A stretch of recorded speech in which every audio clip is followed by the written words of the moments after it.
Waterfox is a Firefox fork built to give users more privacy out of the box. It turns off telemetry, doesn't collect your usage data, and includes privacy features like container tabs and private tabs by default. Firefox, meanwhile, offers enhanced tracking protection or ETP by default. It blocks cross site tracking cookies, social media trackers, fingerprinting, and crypto miners. It also includes total cookie protection, which confines cookies to the site that created them.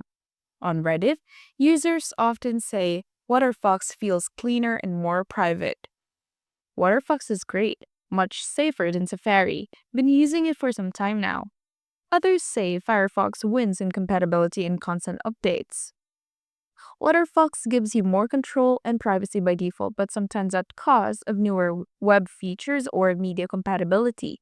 Firefox may collect more data by default but offers robust protections, frequent security updates, and better web compatibility.